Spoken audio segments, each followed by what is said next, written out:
السلام علیکم ورحمۃ اللہ وبرکاتہ۔ الحمد للہ رب العالمین والصلاة والسلام علی سید الانبیاء والمرسلین۔ اعوذ باللہ من الشیطان الرجیم، بسم اللہ الرحمن الرحیم۔ آج ہم 17واں سپارہ جو ہے اس کا باقی حصہ اور 18ویں سپارے کو انشاءاللہ دیکھیں گے۔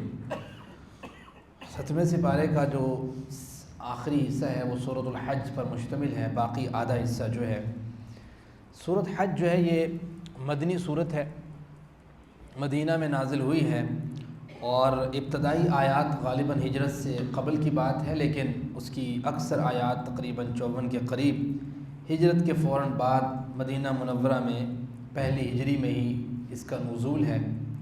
اور مسلمانوں کو پہلی دفعہ اس سورت کے اندر جو ڈیفینسو وار ہے، یعنی دفاعی جہاد کرنا، اس کا حکم دیا گیا ہے۔ چونکہ اس سے پہلے سورۃ النساء کے اندر آپ دیکھیں گے کہ وہ آیت ہے جس میں کہا گیا کہ ہم نے الم تر الی الذین قیل لهم کفوا ایدیکم، ہم نے کہا تھا کہ تم نے اپنے ہاتھوں کو روک کے رکھنا ہے۔ یہاں پہ کہا گیا اذن للذین یقاتلون بانہم ظلموا، اب جس مسلمان پہ ظلم ہوگا اس کو اس بات کی اجازت ہے کہ وہ ڈیفینسو وار لڑے۔ تو یہ اس میں اجازت ہے، یہ پہلی صورت ہے جس میں اس چیز کی اجازت شامل ہے۔ اس کے چند ایک اہم نکات دیکھ لیتے ہیں۔ اگر آپ اس کا ابتدائیہ پڑھیں گے تو ابتدائی آیات میں قرآن کریم نے قیامت کی منظر کشی کی ہے اور کہا کہ یا ایھا الناس اتقوا ربکم، اے لوگو اللہ تعالیٰ کا تقوی اختیار کرو۔ ان زلزلۃ الساعۃ شیء عظیم، قیامت کا زلزلہ بہت سخت ہے۔ یوم ترونها تذهل كل مرضعة عما ارضعت وتضع كل ذات حمل حملها وترى الناس سکارى، حمل والی عورت اپنے حمل کو گرا دے گی، اور ایک ہوتا ہے گرا دینا، ایک ہوتا ہے گر جانا۔ اس کے اوپر بھی ریسرچ موجود ہے کہ گر کیسے جاتا ہے خوف سے، بات سمجھتے ہیں؟ عورتوں کی پریگننسی خوف سے کیسے گر جاتی ہے، اس کے اوپر الگ سے ریسرچ موجود ہے، اس کو کبھی پڑھیے گا۔ تو قرآن کہتا ہے کہ وہ منظر ایسا خوفناک ہوگا، ایسا لرزا دینے والا ہوگا کہ عورتوں کے حمل گر جائیں گے اور لوگ ایک دوسرے کو دیکھ کے یہ سمجھیں گے کہ لوگ نشے میں ہیں، حالانکہ وما ہم بسکارى، لوگ نشے میں نہیں ہوں گے، ولکن عذاب اللہ شدید، اللہ کا عذاب ہی اتنا سخت ہوگا۔ تو یہ قیامت کی تیاری کے اوپر ہمیں ایک لحاظ سے دیکھنا چاہیے کہ ہم کتنے کو تیار ہیں۔ اس کے بعد قیامت کے متعلق جو شک کرنے والے لوگ ہیں، اللہ سبحانہ و تعالیٰ نے چند دلائل کے ذریعے ان کی آگہی اس طرف کی ہے۔ فرماتے ہیں یہی بات اس طرح کی آپ کو اگلی والی سورت جو ہے سورۃ مومنون، اس میں بھی ملتی جلتی بات نظر آئے گی۔ قرآن کہتا ہے یا ایھا الناس ان کنتم فی ریب من البعث، وہ لوگ جو دوبارہ اٹھنے کے معاملے میں شک میں ہیں کہ پتہ نہیں اٹھیں گے یا نہیں اٹھیں گے، ان کو کہیے کہ اپنی آپ دیکھیں کہ اللہ تعالیٰ نے آپ کو کیسے بنایا۔ فإنا خلقناکم من تراب، پہلا انسان مٹی سے پیدا کیا گیا، پھر ایک پروسیس بنا دیا گیا، ثم من نطفہ، نطفے سے، سپرم سے، اور پھر اس کو علقہ میں، علقہ سے مضغہ میں، پھر اس کے اوپر گوشت چڑھانا، پھر گوشت چڑھا کے اللہ سبحانہ و تعالیٰ نے کتنی دیر ماں کے رحم میں رکھنا ہے، پھر باہر ایک بچے کی صورت میں پیدا کیا۔ تو قرآن کہتا ہے کہ وَمِنْكُم مَّن يُتَوَفَّى، جس کو اللہ تعالیٰ جب چاہتا ہے فوت کر دیتا ہے پہلے ہی، یعنی ابھی وہ صحیح ایج پہ نہیں پہنچتا، لیکن کچھ ایسے ہوتے ہیں کہ وَمِنْكُم مَّن يُرَدُّ إِلَىٰ أَرْذَلِ الْعُمُرِ، کہ وہ اپنا پورا سائیکل پورا کرتے ہیں اور ایسی عمر تک پہنچتے ہیں تو رذیل عمر ہوتی ہے، کوئی کام کی عمر نہیں ہوتی، انتہائی بزرگی، کچھ کر نہ سکنا اور عادات بچوں کی سی ہو جانا۔ قرآن نے بھی یہی کہا ہے لِكَيْ لَا يَعْلَمَ مِن بَعْدِ عِلْمٍ شَيْئًا، کہ سارا کچھ جاننے کے بعد انسان ویسے ہو جاتا ہے جیسے ایک بچہ ہوتا ہے۔ تو یہ جو کیفیت ہے، پھر قرآن کہتا ہے اس کو آپ اس تناظر میں بھی دیکھیں کہ جو اللہ تعالیٰ نے ایک زمین ہوتی ہے بالکل ختم ہو جاتی ہے، بارش برستی ہے اور اس سے پھر پودے اگ جاتے ہیں، اللہ تعالیٰ آپ کو بھی اسی طریقے سے پیدا کرنے پر قادر ہے۔ ذَلِكَ بِأَنَّ اللَّهَ هُوَ الْحَقُّ وَأَنَّهُ يُحْيِي الْمَوْتَى۔ اس کے بعد اس صورت میں کچھ ایسے لوگ ہیں جو ذرا بڑے متذبذب کی کیفیت ہوتی ہے ان کی، نہ وہ ادھر کے پورے ہوتے ہیں نہ ادھر کے پورے ہوتے ہیں، جہاں روشنی دیکھتے ہیں، جہاں کوئی مفاد دیکھتے ہیں ان کے ساتھ کھڑے ہو جاتے ہیں، ان کو میٹھا میٹھا محسوس ہو تو وہ کہتے ہیں تواڈے نال ہیں، جہاں پہ تھوڑا چیلنجیبل انوائرمنٹ ہو وہ وہاں پہ بھاگ جاتے ہیں۔ قرآن کہتا ہے کہ اس طریقے سے نہیں ہو سکتا۔ وَمِنَ النَّاسِ مَن يَعْبُدُ اللَّهَ عَلَىٰ حَرْفٍ، کچھ لوگ اللہ تعالیٰ کی عبادت کرتے ہیں بڑے کنارے کنارے پہ کھڑے ہو کے نا، تو قرآن کہتا ہے کہ جب کبھی فَإِنْ أَصَابَهُ ان کو پہنچتی ہے خیر، کچھ خیر پہنچتی ہے، اطمأن بِهِ کہتے ہیں یار اسلام بڑا چنگا مذہب ہے، بہت زبردست دین ہے، دیکھو نا موج ہی موج ہے۔ اس کے بعد وَإِنْ أَصَابَتْهُ جب انہیں کوئی تکلیف پہنچتی ہے، آزمائش پہنچتی ہے، فتنہ انقلب علی وجہ، وہ ایسے لوٹتے ہیں کہتے ہیں یہ کیڑی مسجد، سنا ہے نا، اور جب تکلیف تو خیر ہے تو کوئی ٹھیک ہے، تو وہ کیڑی مسجد والے صاحب والے بھی لوگ ہیں۔ تو وہ مثال دیتے ہیں نا، وہ کہتا ہے کہ وہ بندہ گرا اس کے اندر دریا کے اندر، تو اس میں گرنے کے بعد اس نے ایسی لوگوں نے بات بنائی ہوئی ہے، لوک داستان کہتے ہیں اسے، تو اس نے کہا اللہ تعالیٰ یہاں سے مجھے نکال دے، میں تیری راہ میں دیکھ دوں گا نا، تو وہ کوئی آئی لہر تو اس نے اٹھا کے باہر پھینکا کنارے پہ، تو ایسے منہ اٹھائے کہتا ہے کہ بھائی کیڑی دیکھ، تو وہ دوبارہ لہر آئی تو بندہ دوبارہ اندر، تو اندر جا کے پوچھتا میں پوچھا سیکھا کہ لونی یا مٹھی، ٹھیک ہے۔ تو لوگوں کی مطلب یہ حالت ہے، تو قرآن کہتا ہے کہ بھائی اس طریقے سے نہیں، دین پہ جب آپ کاربند رہیں، نمازوں کے معاملے میں، چیزوں کے معاملے، پھر آپ کو یہ فکر نہیں ہو دو گاہک رہ گئے پیچھے، نہیں، پھر آپ کو رکنا پڑے گا، دین پہ اس طریقے سے استقامت کے ساتھ چلیں، خیر ہے برداشت کریں الحمدللہ، کوئی آپ کو نقصان پہنچ جائے تو صبر کریں، یہ ہے دین کی استقامت، یہ ڈیمانڈ ہے۔ قرآن نے اس کے بعد قربانی کے حکم اور اس کے آداب بیان کیے ہیں کہ قربانی وَلِكُلِّ أُمَّةٍ جَعَلْنَا مَنْسَكًا، ہر ایک امت جو پہلے گزری ہم نے ان کو قربانی کا حکم دیا، آپ کو بھی حکم دیا آپ بھی قربانی کریں۔ اس کے آداب میں یہ بات شامل کی جب آپ قربانی کریں تو اونٹوں کو کیسے قربان کرنا ہے، اس کا گھٹنا باندھ کے، ٹھیک ہے، صواف کی صورت میں۔ پھر قرآن نے یہ بات بھی کہی کہ جب آپ اس کے گوشت کو ذبح کریں تو فَكُلُوا مِنْهَا، خود بھی کھائیں، ایسا نہیں ہے کہ اللہ نے آپ کو منع کر دیا ہے۔ اور وَأَطْعِمُوا الْقَانِعَ، کچھ ایسے لوگ بھی سوچیں جو تھوڑے کو منگن نہیں آئے، آپ سے مانگا نہیں ہے انہوں نے، آپ کو جڑے منگن کے دے داں گا میں، نہیں، خود بھی کھائیں۔ وَأَطْعِمُوا الْقَانِعَ، قناعت کرنے والے، مانگتے نہیں ہیں، ان تک پہنچائے۔ وَالْمُعْتَرَّ، پھر کچھ آئیں گے آپ سے مانگنے کے لیے، ان کو بھی دیں، یہ آداب ہیں اس کے۔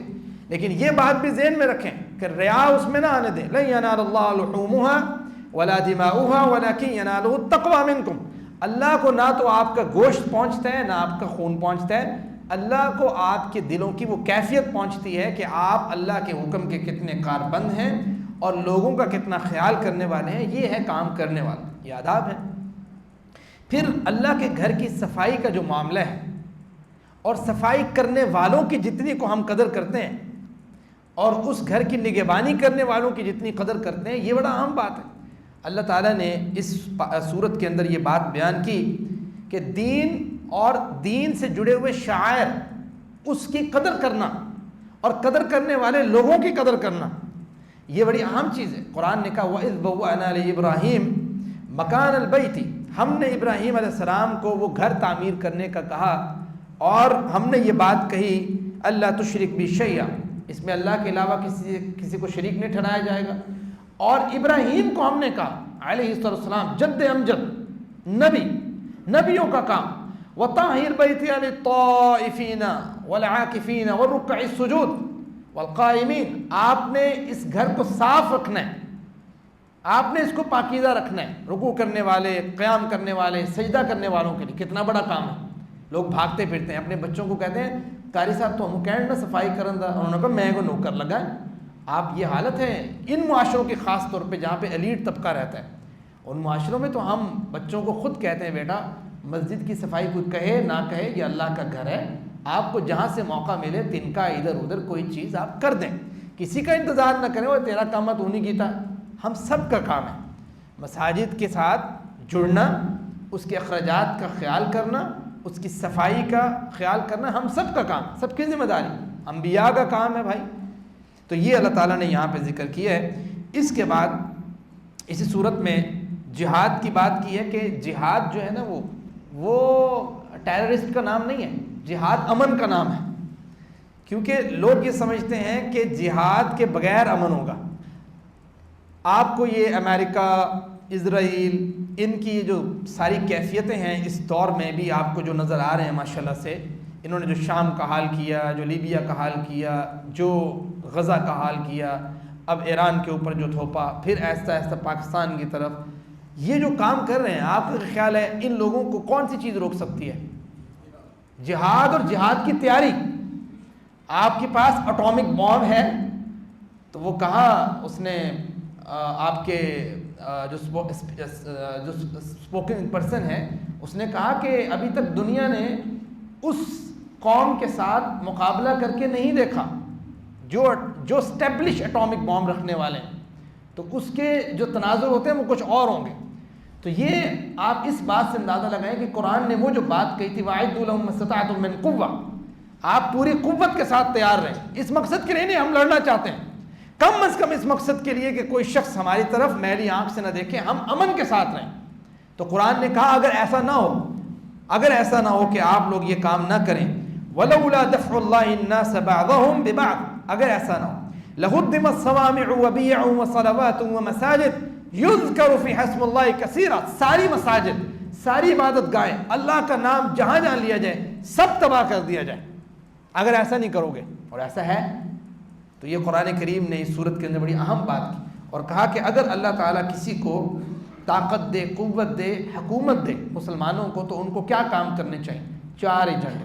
الذین ان مکناہم فی الارض اقاموا الصلاۃ، اقامت نماز کا فریضہ، اور زکوٰۃ کی کلیکشن اور اس کی امپلیمنٹیشن اکارڈنگ ٹو قرآن، جو قرآن نے مینشن کیا ہے چیپٹر 10 میں، انما الصدقات للفقراء والمساکین والعاملین علیہا. اور پھر یہ جو حکومت ہوگی یہ نیکی کو پھیلائے گی. یعنی ہم امپوز نہیں کر رہے، لیکن کم از کم نیکی کو پھیلانا اس کا کام ہے، لوگوں تک پہنچانا، ریکمینڈ کرنا اس کا کام ہے، اور برائی سے روکنا، منع کرنا، اور ایسی برائی جس کا تعلق بطور خاص معاشرے کی تباہی کے ساتھ جڑا ہو، اس سے یہ ہاتھ سے زور سے بھی روک سکتی ہے. تو یہ بڑی اہم کام ہے جو مسلم ریاست کے کرنے والے ہیں. قرآن نے سورہ حج میں ذکر کی ہے. پھر ایک مثال اللہ سبحانہ و تعالیٰ نے سورہ حج میں دی، مکھی کی مثال. یا ایھا الناس ضرب مثل فاستمعوا لہ، کہا کہ جن لوگوں کو یہ اللہ کے علاوہ پکارتے ہیں، ایک مکھی اگر ان سے کوئی چیز چھین کے لے جائے یہ اس سے واپس بھی نہیں لے سکتے. ضعف الطالب والمطلوب، مانگنے والا بھی کمزور ہے اور جس سے مانگا جا رہا ہے وہ بھی کیا ہے؟ کمزور ہے. اس کے اوپر بھی ریسرچ موجود ہے کہ یہ جو مکھی آپ کی پھر رہی ہوتی ہے یہاں پہ، اس کا جو طریقہ ہے خوراک کھانے کا، ایک ہوتا ہے کہ خوراک اندر جا کے ہضم ہوتی ہے نا، ہمارا معدہ کرتا ہے، اس کے اوپر اسپریڈ کرتا ہے جسم، اور وہ کیمیکل اس کے اوپر، اور اسی طریقے سے وہ جو تیزابیت پیدا کرتا ہے، اور اس کے بعد پھر وہ خوراک ہضم ہوتی ہے. ایک طریقہ ہضم کا اور بھی ہے، وہ ہے ایکسٹرنل جو ہے نا، وہ اس کو ہضم کر کے انہیل کرنا. وہ بہت سے جانور کرتے ہیں، بہت سے ایسی مخلوقات ہیں، ان میں سے ایک مکھی ہے. وہ کیا کرتی ہے کہ انزائم اسپیشل قسم کے باہر اس کے اوپر خوراک کے اوپر پھینکتی ہے. پہلے وہ خوراک جس طرح معدے میں ہونی چاہیے وہ ویسے باہر بنتی ہے پہلے، آفٹر دیٹ وہ اس کو پکڑتی ہے. جب وہ پکڑتی ہے تو وہ خوراک آپ کی وہ رہ نہیں جاتی جو آپ کی اصل ہوتی ہے. تو قرآن نے اس کو بیان کیا کہ اگر مکھی ان سے چھین کے لے جائے یہ واپس نہیں لے سکتے. یہ کیسے خدا ہیں، یہ کیسے رب ان کو بنا کے رکھا ہوا ہے آپ نے، اللہ کے ساتھ کیسے شریک بنایا آپ نے. اور آخر میں اس بات کا سورۃ حج میں حکم دیا، وجاہدوا فی اللہ حق جہادہ، جہاد کرو جیسے حق ہے اس کا جہاد کرنے کا. اور اس بات کو یاد رکھو کہ رسول اللہ صلی اللہ علیہ وسلم سے یہ بات کہی گئی، ہم سے یہ بات کہی گئی کہ آپ کو ملت ابراہیم کے ساتھ جوڑا گیا ہے. ہوا سماکم المسلمین، آپ کا نام مسلمان رکھا گیا ہے، اور آپ کو نماز قائم کرتے رہنا چاہیے، زکوٰۃ ادا کرتے رہنا چاہیے. واعتصموا باللہ، اللہ کی رسی کو مضبوطی سے تھامنا چاہیے. رسی کون سی ہے؟ قرآن، اللہ کی رسی ہے، اور قرآن ہی کے اندر یہ بات ہے کہ رسول اللہ کی بات اس رسی کا جز حصہ ہے، اس کے بغیر آپ اس رسی کو پکڑ نہیں سکتے، وہ ذریعہ ہے. تو یہ بڑی اہم بات ہے. اس کے بعد سورہ مومنون ہے. سورہ مومنون مکی صورت ہے. اس میں بتایا گیا کہ صحیح عقیدہ آخرت رکھنے والے اور یہ مومنوں کی صفات رکھنے والے لوگ ہیں جو اللہ کی جنتوں کے وارث ہیں. اس کے علاوہ جن کا عقیدہ آخرت نہیں ہے، توحید پر نہیں ہے، اور ان مومنوں کی صفات پر نہیں ہے، ان کو آخرت میں اللہ تعالیٰ نے کوئی جنت نہیں دینی. یہ اس کا مرکزی مضمون ہے. اور شروع میں ہی مومنوں کی کچھ صفات کا ذکر کیا گیا. کہا گیا کہ اصل میں تو ایمان لے کے آنا یہ بڑی اہم بات ہے. پھر اس کے بعد نماز خشوع کے ساتھ، خضوع کے ساتھ قائم کرنا یہ ضروری ہے، مومن کی صفت ہے. مومن جو ہے وہ لغو باتوں سے پرہیز کرنے والا ہوتا ہے. ایسی چیزوں سے اس کا کوئی تعلق، لوز ٹاکنگ نہیں کرتا، گالی گلوچ، زبان کا غلط استعمال وہ نہیں کرتا. اسی طریقے سے وہ زکوٰۃ ادا کرنے والا ہوتا ہے. وہ ایسا نہیں ہوتا کہ وہ آپ کو پہلے میسیج آ جائے کہ بھائی زکوٰۃ پیسے پوسے کٹ گڑ لو کہ زکوٰۃ تھوڑی نہ کٹی جائے. ٹھیک ہے، وہ ٹھیک ہے، بعض لوگوں کی اسٹریٹجی ہوتی ہے کہ ہم بعد میں خود ادا کریں گے، چونکہ اس طریقے سے کلیکشن کا سسٹم بھی نہیں ہے. لیکن بہرحال لوگ بناتے بھی ہیں اس طرح کا سسٹم، ادھر ادھر کر کے کہتے ہیں ساڑھے تو پیسے نہیں ہے. والذین هم لفروجہم حافظون، اپنی شرمگاہوں کی حفاظت کرنے والا ہوتا ہے مومن. اور اسی طریقے سے مومن اپنی امانتوں کا اور اپنے عہدوں کی پاسداری کرنے والا ہوتا ہے. پھر کہا مومن اپنی نمازوں کی حفاظت کرنے والا ہوتا ہے. یہ کہا کہ یہ لوگ ہیں جو وارث ہیں جنت کے. پھر اللہ تعالیٰ نے حلال کھانے کی بات کی. یہاں پہ تو بات کی یا ایھا الرسول، اے اللہ کے رسول، کلوا من الطیبات واعملوا صالحا، آپ حلال چیزیں کھائیں.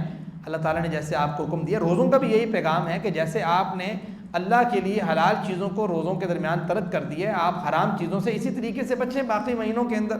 اور پھر انبیاء کے دین کی بات کی، کہا کہ انبیاء جب دین لے کے آتے تو وہ ایک ہی دین ہوتا ہے، لیکن بعد میں لوگ فرقے بناتے ہیں.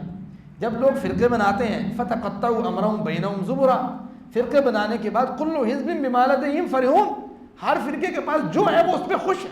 اس کے اندر اگر کوئی غلطی بھی ہے تو کہے گا نہیں نہیں نہیں کوئی غلطی نہیں ہے، میں وکیل ہوں اس کا. سمجھ رہے ہیں؟ تو یہ جو رویہ ہے، اسلام نے یہ بات بیان کی کہ یہ رویہ درست نہیں ہے.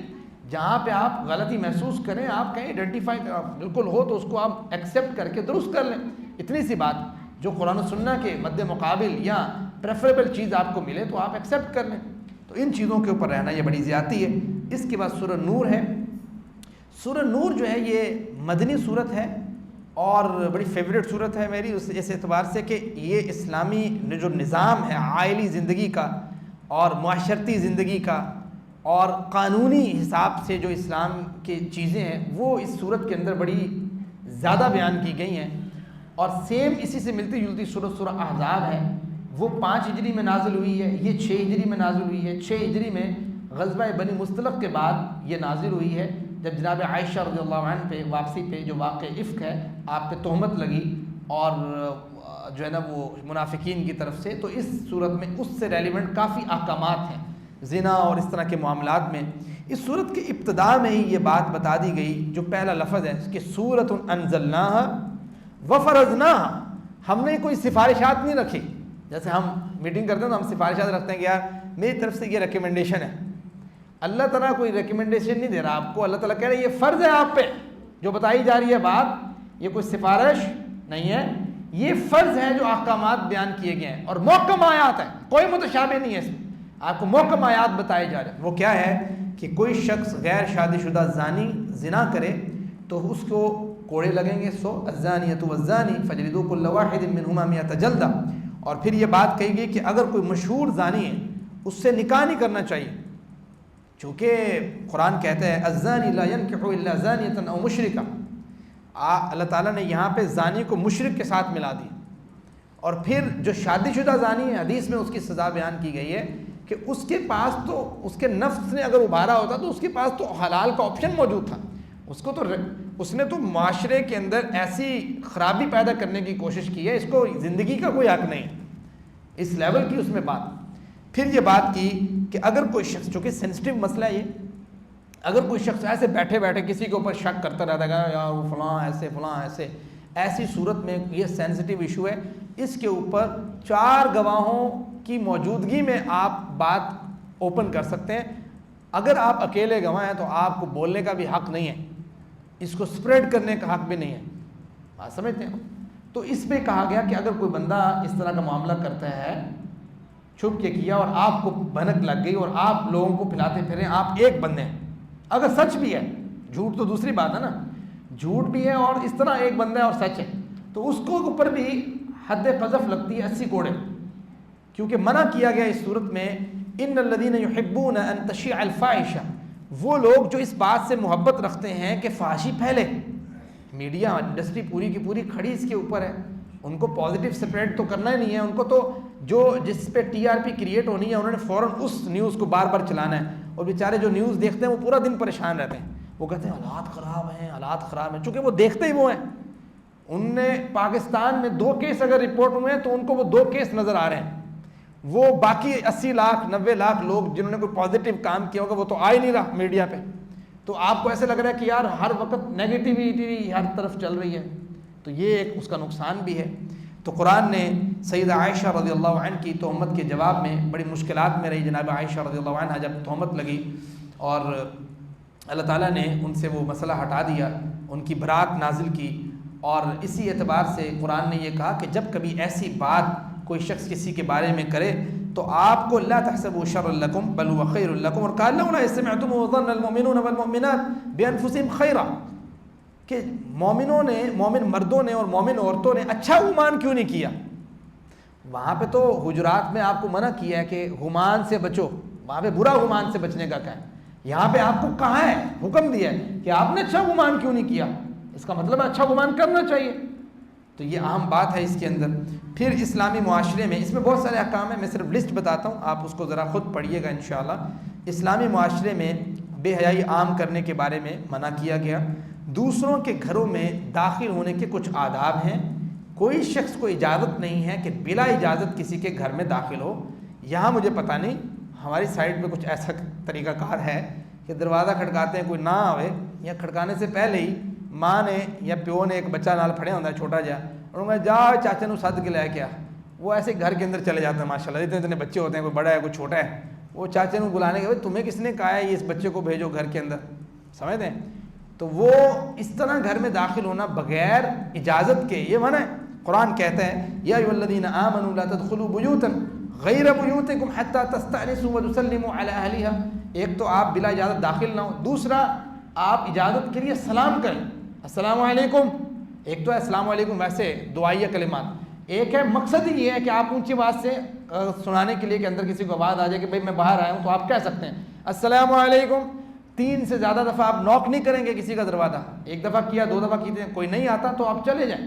اور اس کے اوپر آپ اعتراض بھی نہ کریں کہ یار میں تو فلاں, لڑائی نہ کریں. کئی لوگ ناراض ہو کے بیٹھ جاتے ہیں ماشاءاللہ سے, یہاں پہ منع کیا.